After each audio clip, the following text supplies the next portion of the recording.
Dan sekarang di PBN itu sudah lebih dari 300 orang yang sudah ikrar keluar dan merasa tidak sah ketorikohannya karena tidak meyakini kemutabarannya, kemudian beliau baiat. Hurus minal titik-titik itu. Kemudian baiat ulangnya kepada Berjan juga ada. Napa jawaban kula dumateng Kyai Nawawi kalau mau. Ada yang tidak pakai N. Nah, ini loh. Jadi sing asli yang pakai dari Nahdlatul Ulama sejak dulu adalah Jatman. Syariate wong thariqah wong NU salat, nggih ta nggih? Kok selamanya enggak salat? Ah, berarti batal. Nggih napa? Meskipun itu mursyid. Ngapunten lho ya. Saya enggak nyinggung sinten lho ya.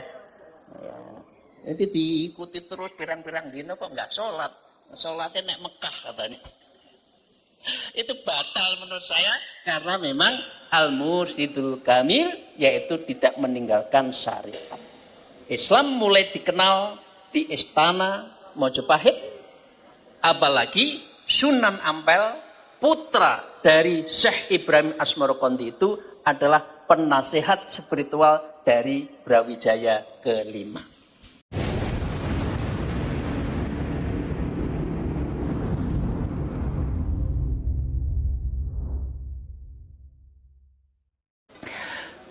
Kyai Nawawi yang saya hormati, sampun kundur ya Kyai Nawawi.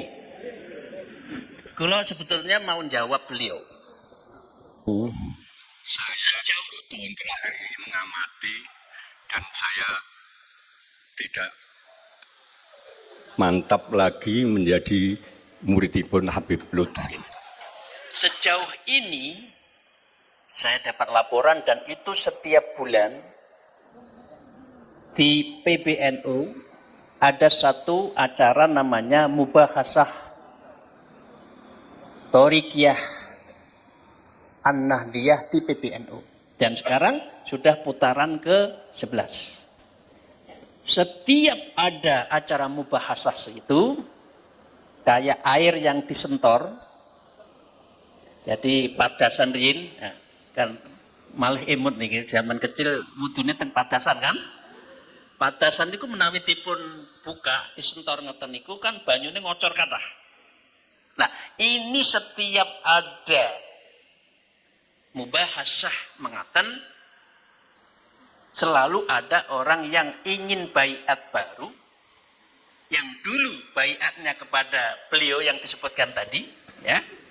Dan sekarang ingin dibaiat lagi karena dia merasa batal dan sekarang di PBN itu sudah lebih dari 300 orang yang sudah ikrar keluar dan merasa tidak sah ketorikohannya karena tidak meyakini kemutabarannya, kemudian beliau baiat.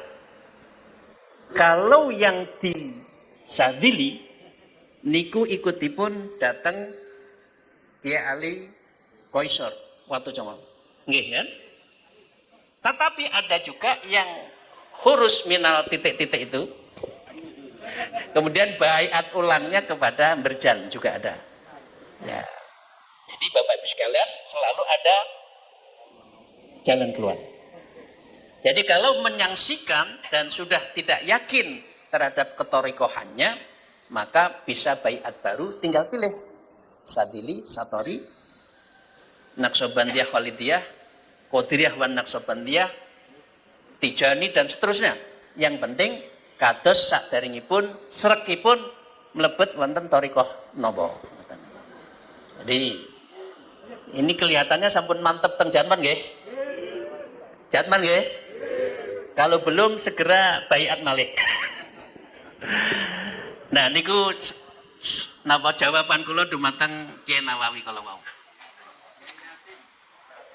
Salajengipun Bapak Ibu sekalian yang saya hormati, saya akan melaporkan terlebih dulu sebuah cerita sejarah. Sejatosipun dulu itu Jatman yang sekarang, yang itu di tahun 1981, ya, sesungguhnya berdiri di bulan November tahun 1957, yang didirikan 4 para ulama ingkang ngersakaken perlunya ada Jamiyah di lingkungan Nahdlatul Ulama, yaitu pengamal Thariqah. Kiai Muslih, Kiai Turhan, Kiai Mandur, dan Kiai Nawawi Berjam. Nah, bersepakatlah, ayo dipun direken. Baru setelah itu di mana wonten Magelang dipun sahkan namanya Jam'iyah Ahli Thariqah Al-Mutabarrah. Dereng enten Nahdiyahnya, belum ada embel-embel yang lainnya. Setelah mengalami beberapa lama pelaksanaannya, jamaahnya semakin banyak, semakin eksis. Dan untuk menjawab keyakinan bahwa mengamal thariqah itu memang amalan dari keluarga besar Nahdlatul Ulama, maka di dalam muktamar yang dilakukan di Semarang, diputuskanlah yang namanya Jam'iyah Ahli Thariqah Al-Mutabarrah yang belum secara resmi menjadi banumnya Nahdlatul Ulama, maka muktamar insya Allah itu di 26 insya Allah 26, karena 27-nya di situ Bondo. Muktamar ke-26 itu bahwa Jam'iyah Ahli Thariqah Mutabarrah dijadikan banum dari Nahdlatul Ulama di semua tingkatan. Jadi namanya dengan demikian, maka thariqah ini secara resmi menjadi nyawanya Nahdlatul Ulama.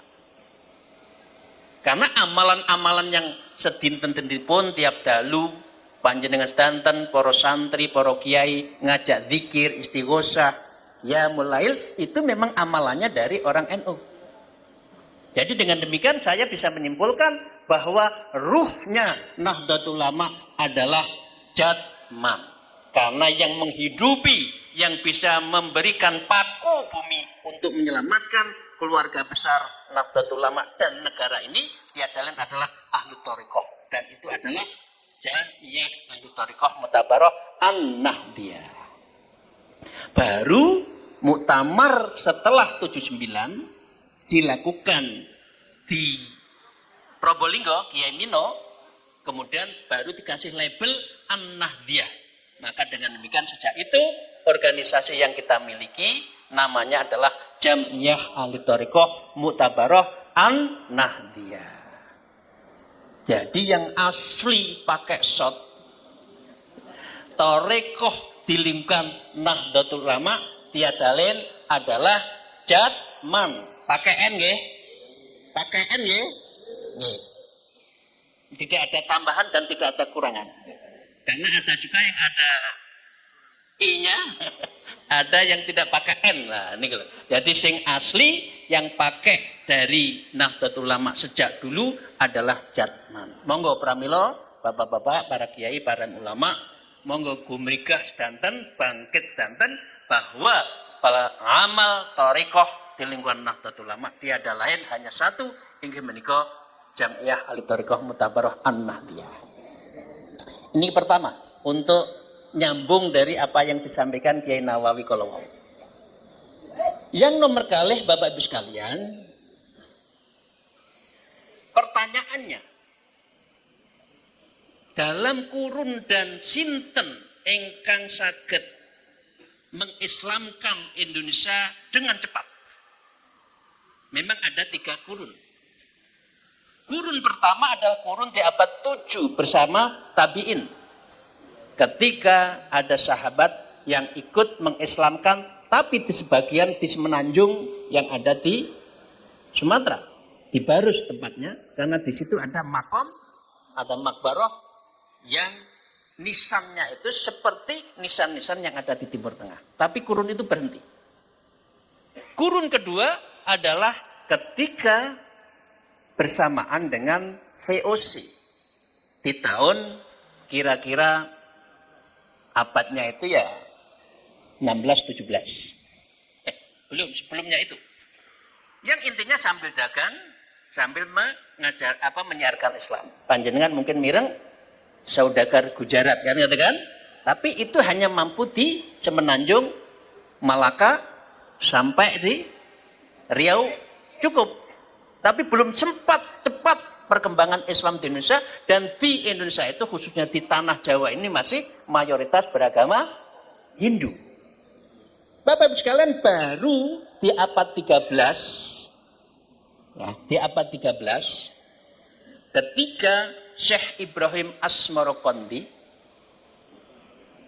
ulama dari Samarkand itu kan Samarkand, berarti itu daerah Uzbekistan, yang itu pusat dinisbatkannya Naqshbandi, karena disitulah Syekh Muhammad Bauddin Naqshbandi didirikan sekitar tahun 1380-an. Nah, Syekh Naqshbandi, atasnya adalah Syekh Amir Khulal, di atasnya adalah Baba As-Samasi, di atasnya Syekh Ali Arimitani, di atasnya Mahmud Al-Anjiri, di atasnya Arif Arbikari, di atasnya adalah Syekh Abdul Khaliq Al-Ghazwani. Syekh Abdul Khaliq Al-Ghazwani ini 2 generasi di atas Syekh Abdul Qadir Jailani. Nah, tapi beliau ulama-ulama mursyid sanad-sanad ketika Syekh Syekh Khalid Al-Ghazwani ke atas, Syekh Yusuf Al-Hamadani, ya, kemudian Al-Yazid, Syekh Yazid Al-Bustami, semua torekoh kan nisbatnya juga di situ. Baru nanti berkembang berikutnya. Apa yang saya inginkan? Saya ingin sampaikan dumateng panjenengan sedanten. Saya ulang, Syekh Ibrahim Asmarokondi itulah punya keponakan namanya Putri Campa. Putri Campa inilah yang dinikah oleh Brawijaya kelima. Dari pernikahannya itu berdirilah Raden Fatah yang mendirikan kerajaan Islam, Kesultanan Islam pertama yang ada di Demak. Dengan demikian, Islam mulai dikenal di Istana Mojopahit, apalagi Sunan Ampel, putra dari Syekh Ibrahim Asmarokondi itu adalah penasehat spiritual dari Brawijaya kelima. Apa yang saya ingin sampaikan? Karena Syekh Ibrahim Asmarokondi, pengamal Thariqah Naqshbandi, kemudian Sunan Ampel konon juga Naqshbandi, itulah yang bisa mengislamkan di Indonesia, karena idiom-idiom Thariqah itu tidak jauh beda dengan kaum Hindu yang ada di Indonesia.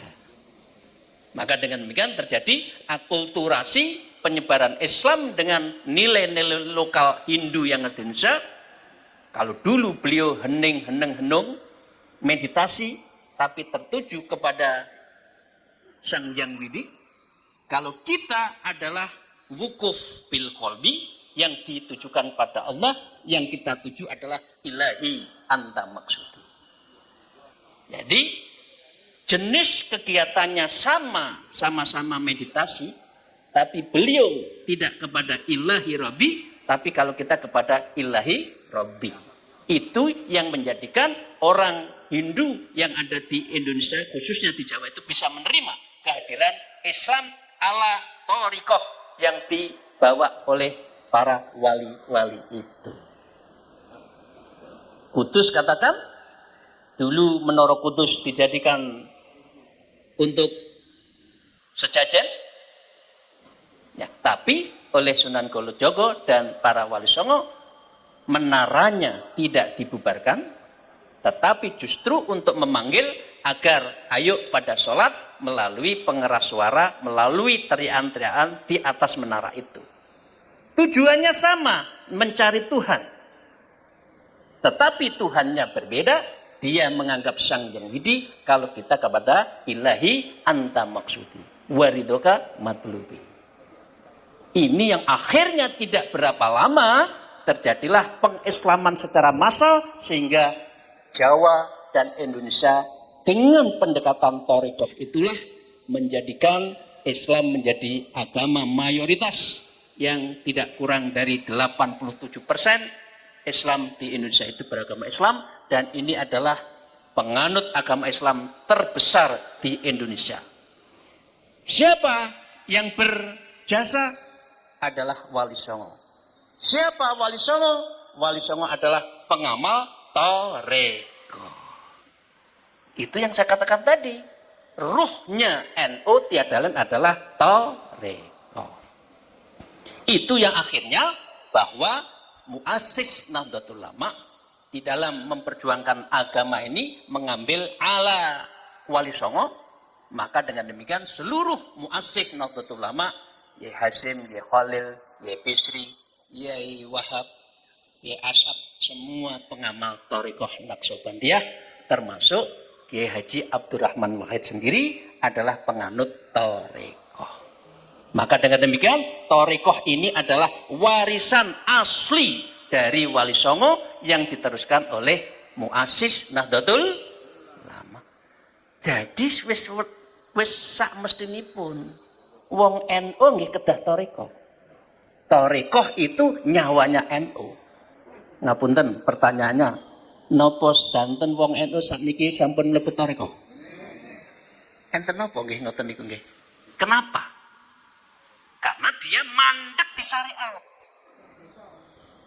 Dia muharriknya adalah jam'iyah, bukan muharrik fi ruhaniyah. Dia penggerak organisasi tetapi tidak menggerakkan hati. Yang bisa menggerakkan hati dan itu adalah madrasatul ruhaniyah, tiada lain adalah thariqah, tasawuf. Kadang-kala orang NU ngapunten itu tidak konsisten. Ngaku wong NU itu di dalam akidahnya ikut Al-Maturidi. Kan? Di dalam syariatnya min abatil madhab. Di dalam tasawuf ikut Imam Ghazali kalih Imam Junaidi. Tapi yang terakhir kok mboten dilebetaken nggih? Kok nggak dilakoni itu loh? Kok mandek teng madhab syariat tok? Padahal Islam itu ya akidahe, ya syariate, nggih tasawufe. Nggih napa nggih? Ngapunten nggih, kula mboten napa nggih, mboten astagfirullah, mboten minteri, tapi namung ngoncekin mawon. Padahal malaikat Jibril niku yang bisikin tentang Rasulullah itu ya imane, nggih islame, nggih ihsane. Jadi wong sing saged tiyang ingkang sabet ihsan niku nggih kedah thariqah. Karena thariqah tiada lain adalah madrasatul ruhaniyah untuk menjadikan apa? Sampai derajat ihsan. Lah ihsan itu apa? Anta budallaha kannaka tara. Wa illam takun tara fa innahu yara. Lah lek ra melok thariqah ra iso sampai ngeten niku. Salat. Tapi salatnya ngrambyang. Kados pegawai negeri. Ini atau pegawai negeri mboten? Kula riyen pegawai negeri. 12 tahun. Ya, pegawai negeri jam 8 esuk absen.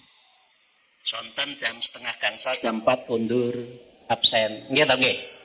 Sing ditunggu napa? Sing ditunggu tanggal 1 bayaran. Ngoten kan? Tiyang sing mboten thariqah nggih ngoten. Iya, lapor aku. Ping 5 waktu lapor. Tapi begitu Allahu Akbar tidak khudur, tidak khusyuk, tidak sampai istighraq ketika menyampaikan nama Allahu Akbar. Karena Allahu Akbar itulah yang sebutnya adalah ismu dzat, yang disitulah kita akan tuju. Dan di situ di dalamnya ada namanya nafi isbat la ilaha illallah. Orang tidak bisa tidak sampai sholatnya musyahadah, tidak sampai anta budakan nakatara karena tidak sampai kepada thariqah. Kalau thariqah diamalkan, karena thariqah itu adalah amalul batin. Setelah itu kita mendapatkan makrifat amalul ruhani wal hakikat amalud daw, amal yang ada rasanya. Sehingga orang kalau tidak berthariqah sulit untuk mendapatkan sebuah sholat yang ada dauknya. Jadi Bapak sekalian, maka inilah mengapa NU itu komplit yo akidai, yo syariate, yo tasawufe, yo emane, yo islame, yo ihsane, yo syariate, yo thariqahe, yo hakikat lan makrifate kudu didapat. Tapi sakniki itu ngejak wong NU thariqah rada uwangel nggih. Enggak nawangil. Sik to, aku duwe thariqah dhewe kok. Thariqah apa panjenengan? safariyah. Safari ngalor ngidul ngopeni organisasi itu dianggap tarekoh, mboten saged. Padahal tarekoh itu madrasatur ruhaniyah. Yang di dalamnya panjenengan sami-sami sampun mengertos ada takhollinya, mengosongkan diri kita tiada lain hanya untuk Allah. Tidak ada diri kita, tidak ada aku, tidak ada iri, tidak ada dengki, semua fana wal baqa illallah. Itu takholli. Baru takhalli menghiasi seluruh kehidupan kita, tiada lain adalah muqarrabah wa muraqabah illallah. Baru setelah itu adalah tajalli, yaitu terpancarnya nur Allah, nur rohani yang ada di dalam nurul qalbi, dan itu akan menjadikan nurul wajhi, dan ujungnya adalah nurul hayat. Kehidupan yang penuh dengan cahaya Allah, itulah tajalli dan itulah musyahadah fil ibadah. Jadi kalau nggak gitu nggak bisa. Jadi dengan demikian orang tidak cukup sampai syariat toh. Di dalam sebuah kitab As-Syari'atu bila haqiqah atilat wal haqiqatu bila syariat batilah. Kedua-duanya dah jami'an ma'an, dua-duanya harus dijalankan. Semakin orang kuat thariqah, maka dia tidak boleh meninggalkan syariatnya. Maka dengan demikian ini tugas jatman. Tugas panjenengan sedanten, para kiai, para alim, para mursyid, untuk meluruskan agar warga Nahdlatul Ulama itu betul-betul mau berthariqah, karena thariqah adalah suluk ilallah. Karena thariqah itu adalah jalan menuju Allah, dan jalan itu dalam arti khusus adalah thariqah. Kunci thariqah ini neruskan Kiai Nawawi kawau. Thariqah sing mutabarok itu menurut kula saged dikurangi, saged ditambah. Menurut kula niku syaratnya wonten sekawan. Ingkang pertama inggih menika manhajus sahih. Manhajnya itu harus sahih. Tidak boleh manhajnya itu yang bertentangan dengan syariat sendiri, nggak boleh. Apalagi di dalam thariqah semua ada ismudat dan nafi isbatnya. La ilaha illallah. La ilaha illallah itu di dalam kaum thariqah kan artinya 3. La ilaha illa ma'buba illallah. Tidak ada yang aku sembah, ma'buda. Nomor kali, la ilaha illa mahbuba. Tidak ada yang aku cintai kecuali Allah. Yang ketiga adalah la ilaha illa maksuda illallah. Tidak ada yang aku tuju kecuali Allah. Karena itu pengertian la ilaha illallah itu, la-nya itu ada di dalam punjeri hati, la. La kekuasaan, la harta, la keluarga, la dunia. Tidak. La ditarik teng atas kan, la ilah. Otak berpikir, ilah kita itu siapa? Tuhan kita itu siapa?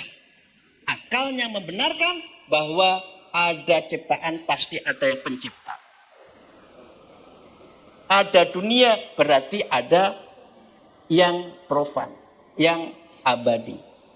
Kemudian ketemulah akal membenarkan la ilah, ya. Oh, hati mengikrarkan, akalnya membenarkan, yaitu Allah lah yang menjadi Tuhan. Hanya itu, kalau maaf, itu ada di pundak, ilnya ada di nyawa kita, ruh kita, baru ditembakkan kepada Allah yang ada di dalam qalbi itu. Jadi pengertian la ilaha illallah itu menjadikan kata kunci di dalam setiap orang yang berzikir, orang Islam, dan itulah yang menyebutkan mangkana akhir kalamu la ilaha illallah au Allah dakhalal jannah. Tapi sing piye? Sing kados pundi wong sing zikir la ilallah lan ismudat Allah tapi yang dakhala jannah. Lah itulah yang thariqah. Jadi maka dengan demikian kula pesen dumateng panjenengan sedanten, para alim, para ulama, khususnya para masyayikh, para syekh, para mursyid, monggo kita ajari para murid-murid kita dengan yang benar, dari segi manhaj. Yang kedua, jadi kalau ada yang kedua itu adalah al-syekhul kamil. Syekhnya itu yang kamil. Satunya apa? Ma'rifatus syariah. Orang yang ngerti syariat. Syariatnya wong tarekat wong NU salat, nggih apa nggih? Kok selamanya enggak salat? Ah, berarti batal. Nggih apa? Meskipun itu mursyid. Ngapunten lho ya. Saya enggak nyinggung sinten lho ya. Ya. Itu diikuti terus pirang-pirang dino kok enggak salat. Salatnya nek Mekah katanya. Itu batal menurut saya karena memang al-mursyidul kamil yaitu tidak meninggalkan syariat. Nah, yang ketiga adalah al-muridus shadiq, murid yang jujur, yang penuh adab, yang menjaga marwah gurunya, marwah jamiyahnya, dan marwah sesama murid. Kadang-kadang murid itu lihat sing nakal, nggak apa nggih? Sing mursyid lho. Aku tak ngetes karo guruku itu punya karomah nggak sih? Lek duwe karomah baru aku. Wah itu loh. Ilmu jaduk kok nek toreko. Ilmu jaduk itu kono golek sing bukan toreko, dukun kono. Jadi kita tidak dalam rangka itu. Yang kita cari adalah ilahi anta maksudi itu. Kita ukur apa? Biar musyahadah mukasyafah di dalam kita beribadah. Nah, yang nomor sekawan syaratipun inggih menika bahwa mursyidnya itu dipilih di dalam sebuah mekanisme otoritas yang benar. Jadi nggak bisa seseorang jadi mursyid 40 torikoh semua jadi mursyid itu piye carane dhisik copo? Sinten sing baiat niku? Ya mursyid itu lho. Terus dan pundi ngamalno manhaj lan ubudiyahnya bisa enggak ya? Jadi dengan demikian mursyid itu harus dipilih dalam otoritas yang benar dengan pendekatan ruhani oleh mursyid yang mengangkat dan seterusnya. Dan itu diikhbarkan bahwa seseorang itu memang sudah menjadi mursyid di dalam sebuah thariqah. Jadi sekarang nggak bisa punya jamiah wakeh kata bikin aurat, bikin sholawatan jumlahnya yang pengunjung 2.000 5.000 kemudian ini disebut dengan thariqah, mboten saged. Tahu-tahu dia mengikrarkan dirinya, saya mursyid ini, enggak bisa. Enten sing ngoten niku. Kata apa kata? Karena memang mursyid dan thariqah itu sanadnya harus mutasil hatta Rasulullah. Jadi thariqah ABCD kalau itu mutabarah sejak dari Rasulullah, sejak ilahi anta maksudi sampai malaikat Jibril sampai Rasulullah, baru di situ kerjakan kepada lewat Sayyidina Abu Bakar, ada yang lewat Sayyidina Ali. Semua itu mutasil kata Rasulullah. Jadi kalau gawe torekoh alasannya jumlahi akeh, pengikutnya kata, ini aurate, ini sholawate, kok ngaku torekoh, niku mboten leres. Setuju nggih? Kalau ndak gitu tuh uang nanti masyarakat terombang ambing. Kathah lho ngoten niku. Duwe amalan ini, sholawat ini dianggap torekoh. Pimpinan disebut mursyid. Ya Allah, mugi-mugi warga kita Nahdlatul Ulama mboten kepencet sing ngoten-ngoten nggih. Dan kita panjenengan sedanten kedah meluruskan agar paham thariqah mutabarah an-nahdiyah itu memang mutasil hatta Rasulullah sallallahu alaihi wasallam. Terakhir. Ngapunten nggih rada dawa titik nih, Bang. Terakhir niki lapor dumateng jamaah. Mangke tanggal 27 sampai tanggal 31 Muktamar Nahdlatul Ulama ke-35 di Pondok Pesantren Tambak Beras. Malam pembukaan Jatman Idarah Aliyah sampun ngundang 4 komponen. Ya. Dan turab. Yang ketiga, yang keempat adalah mubahasah sufiyah. Itu tempatnya sama-sama di, insya Allah sama-sama di Tambak Beras. Tapi ini salah satu satelit yang lain. Tapi sama-sama Tambak Beras. Jadi malam pembukaan kita istighosah mendoakan semoga muktamarnya itu bisa berjalan dengan adem, ayem, rukun, guyub. Nggih, dongaken nggih. dipun congkrah nggih. Kasihan umat niki. Umat niku wis terombang-ambing. Pokoke jatman ndongakno mugi-mugi diijabahi rukun koyok ayam tentrem silaturahimnya. Nomor setunggal. Sinten ingkang istighosah para syekh mangke. Para mursyid dan para rois-rois se-Indonesia ngempak di situ. Nah, besok paginya pembukaan Muktamar NU. Setelah Muktamar NU, para masyayikh tadi ngelempak membahas tentang mubahasah sufiyah. Termasuk tadi, piye cara ngangkat mursyid, kados pundi sing jenenge mutabaroh